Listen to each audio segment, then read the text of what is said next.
तर सगळ्यात आधी फ्रेंड्स तुम्ही ब्लाऊजचं फिटिंग आणि फिनिशिंग बघू शकता आणि मुंड्यामध्ये कुठेही तुम्हाला घोळ किंवा प्लेट्स जे आहेत तर त्या अजिबात दिसणार नाहीत। एकदम परफेक्ट फिनिशिंग सोबत आपण या ब्लाऊजचं पूर्ण कटिंग आणि स्टिचिंग जे आहे तर ते बघणार आहोत। सो व्हिडिओ एकदम शेवटपर्यंत बघायचा आहे। तर आता हा मी घेतलेला आहे पीस जो साडीतला आहे, 1 मीटर मी अस्तर घेतलेला आहे आणि आपण डायरेक्ट कपड्यावरती अस्तरवरती कटिंग करणार आहोत। तर आपण पेपर वगैरे नाही वापरणार आहोत या व्हिडिओमध्ये। तर डायरेक्ट मी तुम्हाला 4 टक्सचं अस्तरवरती जे कटिंग आहे एकदम सोप्या पद्धतीने दाखवणार आहे। तर आता सगळ्यात आधी आपण घ्यायची आहे आपली पूर्ण उंची, जितकी आपली पूर्ण उंची आहे ब्लाऊजची त्याच्यामध्ये आपण 1 इंच मार्जिन जे आहे ॲड करायचं आहे आणि त्यानंतर आपण पूर्ण उंची टाकायची आहे। आता मी माझी जी उंची आहे ब्लाऊजची तर ती 14 असते, तर त्याच्यामध्ये मी 1 इंच मार्जिन ॲड केलं। पूर्ण उंची मी 14 इंच घेतलेली आहे। त्याच्यानंतर जे शोल्डर आहे मी 5.5 इंच घेतलेला आहे। मुंडा मी 6 इंच घेत आहे। तर 38 साईज आहे, सो मी 38 साईजसाठी ही जी माप आहे तर ती सांगत आहे। तर 5.5 शोल्डर, 6 मुंडा घेतला। त्याच्यानंतर प्रॉपर आपलं जे माप आहे छातीचं ते टाकलं 9.5 इंच। त्याच्यानंतर 2 इंच मी मार्जिन एक्स्ट्रा घेतलं। तर छाती आपली 11.5 इंच घेतलेली आहे। कमर जे आहे 10 इंचावरती मी मार्किंग केलेली आहे। 8 + 2 इंच कमरेमध्ये सुद्धा आपल्याला 2 इंच जे मार्जिन आहे ॲड करायचं आहे। त्यानंतर बॅक मुंड्याचा जो शेप आहे आपण द्यायचा आहे 1.5 इंचावरती, कारण फ्रंट मुंड्याचा शेप आपण 1 इंचावरती देतो, बॅक मुंड्याचा जो शेप आहे आपल्याला द्यायचा आहे 1.5 इंचावरती। तर आता सगळ्यात आधी आपण बॅक पार्ट जो आहे तो कटिंग करत आहोत। त्याच्यानंतरच मग बरोबर अपोजिट साईडला अस्तरच्या आपण फ्रंट पार्ट जो आहे तो कटिंग करणार आहोत। तर हे बघा सगळ्यात आधी मी तर बॅक पार्ट जो आहे तो कट करून घेतलेला आहे। आता हा जो बॅक पार्ट आहे तर तो आपण ठेवायचा आहे बरोबर अस्तरच्या अपोजिट साईडला। तर हे बघा आणि खाली आपण 1 इंच एक्स्ट्रा सोडूनच मग आपला जो बॅक पार्ट आहे तर तो ठेवायचा आहे। तर आता सगळ्यात आधी आपण आहे तसं हे मार्किंग करून घ्यायचं।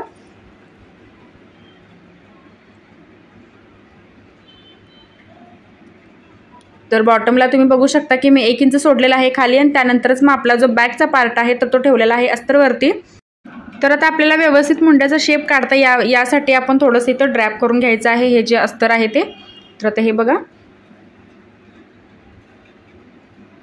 आता मी आहे तसा जो आपला शेप आहे इथं मार्किंग करणार आहे आणि त्यानंतरच मग आपण फ्रंट मुंड्याचा जो शेप आहे आपल्याला 1 इंचावरती द्यायचा आहे, कारण बॅक मुंड्याचा आपण शेप घेतला होता 1.5 इंचावरती। फ्रंट मुंड्याचा जो शेप आहे तर तो 1 इंचावरती आपण द्यायचा आहे आणि मुंड्याचा जो शेप आहे आपल्याला अगदी व्यवस्थित द्यायचा आहे, तरच आपलं जे काकेमध्ये फुगा येतो किंवा रिंकल्स पडतात तर याच्यामुळे ते होत नाही। जर तुम्ही व्यवस्थित मुंड्याचा जर शेप दिला तर अजिबात फुगा वगैरे येत नाही। तर आता इथं गळा रुंदी मी घेतलेली आहे 2.25 इंच, पुढचा जो गळा आहे मी घेतलेला आहे 6.5 इंच। तर हे बघा गळा रुंदी मी 2.25 इंच घेतली, पुढचा गळा मी 6.5 इंच घेतला। आता आपण इथं देणार आहोत क्रॉस पट्टी। तर क्रॉस पट्टी जी आहे मी 2.5 इंच घेतली, त्याच्यानंतर दुसऱ्या साईडला मी 2 इंच घेतली। तर क्रॉस पट्टी मी 2.5 आणि 2 इंच घेतलेली आहे, कारण माझं जे छातीचं पोर्शन आहे तर ते थोडे हेवी आहे, सो मी जास्त क्रॉस पट्टी जी आहे मोठी घेत नाही। जर तुम्ही क्रॉस पट्टी छाती जर जास्त असेल आणि क्रॉस पट्टी जर तुम्ही एक्स्ट्रा घेतला तर ती क्रॉस पट्टी काय होते की छातीवर येते, तर नेहमी आपल्याला लक्षात ठेवायचं आहे। जर तुमची छाती कमी असेल तर तुम्ही क्रॉस पट्टी जी आहे 3 आणि 2.5 वाढवू शकता। आता इथं बघू शकता की तुम्ही आपण क्रॉस पट्टी जी आहे वरच्या साईडला मार्जिनसाठी एक्स्ट्रा वाढवतो शिलाई मार्जिनसाठी। तर आता आपण हे बॉटमला 1/2 इंच वाढवायचं आहे, त्यासाठीच आपण 1 इंच हे सोडलं होतं, कारण आपल्याला क्रॉस पट्टीमध्ये नेहमी वाढवावं लागतं शिलाई मार्जिनसाठी। तर मी 1/2 इंच खाली जी आहे क्रॉस पट्टी वाढवलेली आहे, कारण ज्यावेळी आपण अस्तरवरती क्रॉस पट्टी कट करतो तर त्यावेळी आपण शिलाई मार्जिन एक्स्ट्रा घेतो त्यामध्ये। तर या ब्लाऊजमध्ये सुद्धा आपण असंच करायचं आहे। तर मी खाली एक्स्ट्रा जे सोडलं होतं 1 इंच तर त्यामध्ये मी 1/2 इंच एक्स्ट्रा वाढवलं।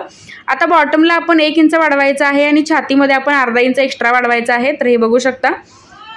तर कमरेला मी 1 इंच घेतलं, त्याच्यानंतर वरच्या साईडला जो आपल्याला मुंडा दिसतोय तर त्याच्यामध्ये मी 1/2 इंच घेतलं, कारण आपल्या तिथे सुद्धा 1 टक्स येणार आहे आणि बॉटमला कमरेला मी 1 इंच घेतलेला आहे।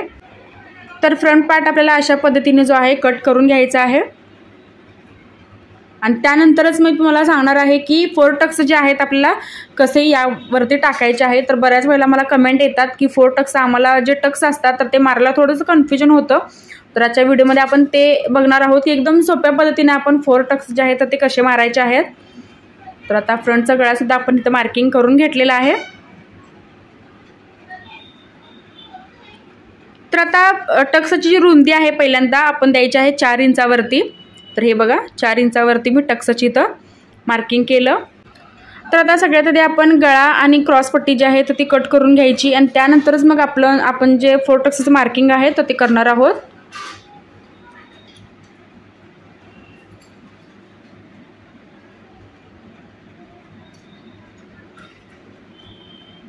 तर आता फ्रंटचा गळा सुद्धा मी इथं कट करून घेतलेला आहे. तर आता आपण हे टक्सचं जे मार्किंग आहे तर ते करायचं आहे. आता टक्सची जी रुंदी आहे तर मी घेतलेली आहे 4 इंच. त्यानंतर त्याची जी उंची आहे टक्सची तर ती आपल्याला घ्यायची आहे 2.5 इंच. तर जास्तही आपण मोठा नाही घ्यायचा. त्याची जी लेंथ आहे ती टक्सची लहानच आपल्याला ठेवायची आहे, कारण आपण या बॉटमला ह्याला क्रॉसपट्टी काढलेली आहे. तर त्यामुळे मी जी टक्सची रुंदी आहे 4 इंच घेतली, उंची मी 2.5 इंच घेतली. त्यानंतर आपण असं एक मार्किंग करून घ्यायचं. आता आपला हा पहिला जो टक्स पॉईंट आहे तो आपण मार्किंग केला. आता दुसऱ्या टक्स पॉईंटचं आपण इथं मार्किंग करणार आहोत. तर हे बघा, आपली जी गळ्याची साईड आहे आय आणि हुकची पट्टी आहे त्याचा सेंटर आपल्याला अशा पद्धतीने काढायचा आहे आणि तिथे सुद्धा आपण 2 इंचावरती मार्किंग करायचं. तर हे बघा, त्याचा मी सेंटर काढला आणि त्याच्यानंतर मी 2 इंचावरती मार्किंग केलं. आता हा झाला आपला दुसरा टक्स पॉईंट. तर आता आपण काढायचा आहे तिसरा टक्स पॉईंट. तो तिसरा टक्स पॉईंट जो आहे आपला, आपण मुंड्याचा सेंटर काढायचा आहे. तर आता हा बघा, मी मुंड्याचा इथं सेंटर काढत आहे. आता याच्यावरती आपण एक पॉईंट काढणार आहोत. तर आता आपण जो दुसरा टक्स मारला होता तर तिथून आपण 2.5 इंचावरती जो टक्स आहे तर तो मेजून घ्यायचा. तर आता हे बघा, मी 2.5 इंच इथं जे आपलं माप आहे तर ते घेतलं. तर याच्यापासून आपण 2.5 इंचच्या रुंदीवरती आपण जो आपला तिसरा टक्स आहे तर तो मारणार आहोत. तर हे बघा, तर या दोन्हींच्या मध्ये आपल्याला जे माप आहे तर ते 2.5 इंच ठेवायचं आहे. तर हे बघा, तर टक्सच्या मधला जो स्पेस आहे आपल्याला 2.5 इंचाचा ठेवायचा आहे. जर तुम्ही लहान मापासाठी बनवत असाल तर 2-2 इंचाचा तुम्ही ठेवू शकता. तर आता याचा सुद्धा मी सेंटर काढला. त्याच्यानंतर याच्या खाली आपण 1 इंच घ्यायचं आहे. तर फिटिंगच्या साईडचा आपण सेंटर काढला सगळ्यात आधी. त्याच्यानंतर आपण 1 इंच घेतलं. आता या दोन्हीमधला पण आपण जो गॅप आहे तर तो 2.5 इंचाचा ठेवायचा आहे. तर या दोन्हींचा 2.5 इंच ठेवला. तर या सुद्धा दोन्हींचा 2.5 इंचचा आपल्याला गॅप जो आहे तर तो ठेवायचा आहे. तर हे बघा, आणि अशी एक स्ट्रेट लाईन मी मार्किंग करून घेतली. तर आता ही जी टक्स पॉईंट काढण्याची एकदम सोपी पद्धत आहे. जर तुम्ही कोणत्याही साईजमध्ये जर तुम्ही काढत असाल तर तुम्ही अशा पद्धतीने काढायचं आहे, अगदी व्यवस्थित येतो. आणि जर लहान मापासाठी जर तुम्ही बनवत असाल तर 2-2 इंचाचा जो गॅप आहे आपल्याला ठेवायचा आहे. तर मी साईज जी आहे आपली थोडीशी मोठी आहे, तर त्यामुळे मी जो गॅप आहे 2.5 इंचाचा ठेवलेला आहे. तर आता दुसऱ्या साईडवरती सुद्धा मी असं मार्किंग करून घेतलेलं आहे. तर आता हे बघा, आपले जे टक्स पॉईंट आहे असे आपण एकदम व्यवस्थित काढून घेतलेले आहेत. आता आपण हे जे आहे तर ते मेन कापडावरती आपण कट करणार आहोत. तर आता हे मी मेन कापड घेतलेलं आहे. तर त्याच्यावरती आपण सगळ्यात आधी बॅक पार्ट कट करून घ्यायचा आहे आणि त्याच्यानंतरच मग जे आपलं फ्रंट पार्टचं कटिंग आहे तर ते आपण करणार आहोत.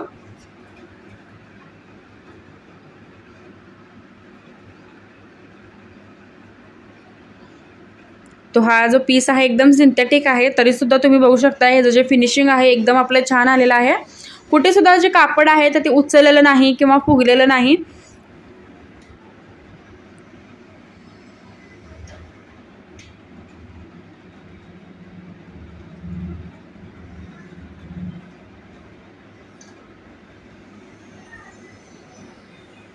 आता क्रॉसपट्टी जी आहे मी डबल काढणार आहे, म्हणजे अस्तरमध्ये मी डबल क्रॉसपट्टी काढणार आहे. कारण हे जे आपलं कापड आहे तर ते एकदम पातळ असल्यामुळे आपण क्रॉसपट्टी जी आहे अस्तरमध्ये डबल काढायची आहे. कारण एक जी क्रॉसपट्टी आपण लावणार आहोत मेन कापडाला आणि दुसरी क्रॉसपट्टी आपण आतल्या साईडने फोल्डिंगसाठी वापरणार आहोत. सो आपल्याला क्रॉसपट्टी जी आहे ती अस्तरची डबल काढावी लागते. जर तुमचं कापड पातळ असेल तर, नसेल तर तुम्ही आहे त्या कपड्यामध्ये सिंगल क्रॉसपट्टी काढू शकता मेन कापडामध्ये आणि अस्तरमध्ये. आता आपलं कटिंग झालेलं आहे. तर आता आपण मेन कापड आणि जे अस्तर आहे तर ते असं फ्रंट पार्टचं जोडून घ्यायचं आहे. तर हे बघा, मी अस्तर जोडून घेतलं, त्याच्यानंतर एक्स्ट्राचं सगळं कापड मी कट केलं. आता आपण सगळ्यात आधी आपला जो बॉटमचा टक्स आहे तर तो देणार आहोत 1 इंचावरती. कारण तो एकच टक्स आपल्याला मोठा धरायचा असतो. बाकीचे जे टक्स आहेत तर ते आपल्याला शिलाईमध्ये एकदम थोडे धरायचे आहेत. एक टक्स जो आहे आपला बॉटमचा मी 1 इंचावरती दिला आणि जे बाकीचे टक्स आहेत आपल्याला एकदम पाव इंचावरती त्याचं जे मार्जिन आहे कापडाचं मार्जिन आहे तर ते एकदम पाव इंचावरती आपल्याला धरायचं आहे.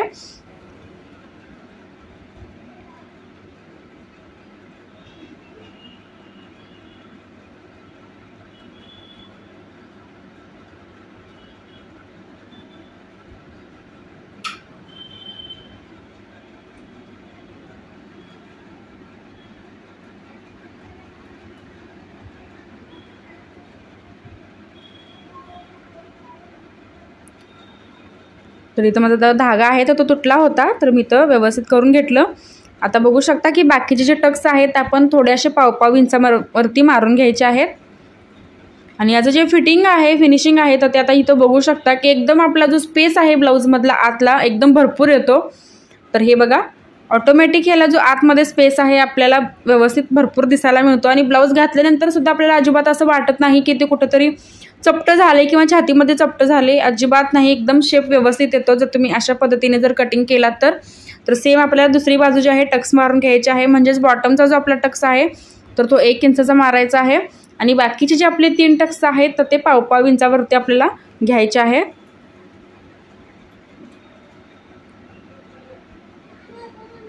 तर दोन्ही साईड आपण अशा तयार करून घ्यायच्या आहेत. तर त्यानंतर आता आपण लावून घेणार आहोत क्रॉस पट्टी. तर आता हे बघा, दोन्ही साईड आपण अशा एक व्यवस्थित ठेवून बघायच्या आहेत. जी आपली साईड मोठी वाटत असेल तर ती आपण कट करून घ्यायची. त्याच्यानंतरच मग आपण जी क्रॉस पट्टी आहे तर ती लावून घ्यायची. आता सगळ्यात आधी क्रॉस पट्टी जी आहे तर मी मेन कापडाला आणि अस्तरला जे आहे जॉईंट करून घेणार आहे. तर एक्स्ट्राचं सगळं क्रॉसपट्टीचे जे कापड आहे तर ते आपण कट करून घ्यायचं. त्याच्यानंतरच मग जी क्रॉसपट्टी आहे आपण जशी नॉर्मल ब्लाऊजला लावतो तशीच या ब्लाऊजला सुद्धा लावून घ्यायची आहे.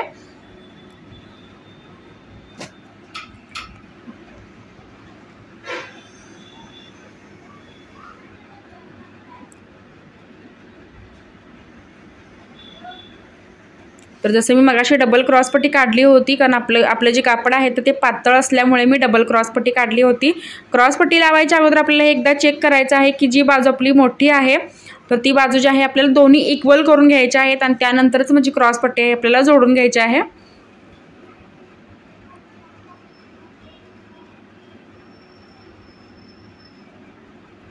आता हे बघू शकता मी क्रॉसपट्टी अशी जोडून घेतली. आता सेम आपण दुसरी साईड सुद्धा अशीच बनवून घ्यायची आहे. आणि त्याच्यानंतरच मग आपण आय आणि हुकची पट्टी लावून घ्यायची.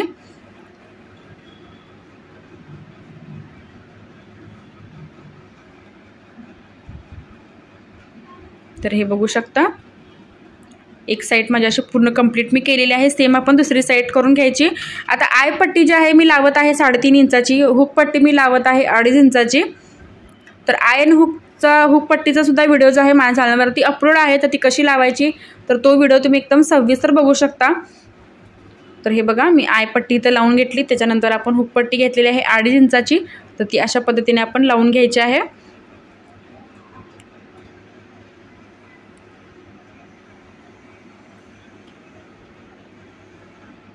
त्यानंतर आपण दोन्ही साईड ज्या आहेत आपण एकमेकावरती अशा ठेवायच्या आहेत. आणि गळ्याला पहिल्यांदा आपण शेप द्यायचा आहे. गळ्याचा शेप जो आहे एकदम व्यवस्थित करून घ्यायचा आहे. आणि गळा जो आहे एकदम शेपमध्ये आपण कट करून घ्यायचा. तर याच्यामुळे काय होतं की आपली आय आणि हुकची जी पट्टी आहेत त्या सुद्धा आपल्या दोन्ही एकत्र आणि सेम होतात. तर फ्रेंड्स, तुम्हाला माझा आजचा व्हिडिओ कसा वाटला कमेंटमध्ये नक्कीच सांगा. आणि व्हिडिओ शेवटपर्यंत बघितल्याबद्दल अगदी मनापासून धन्यवाद.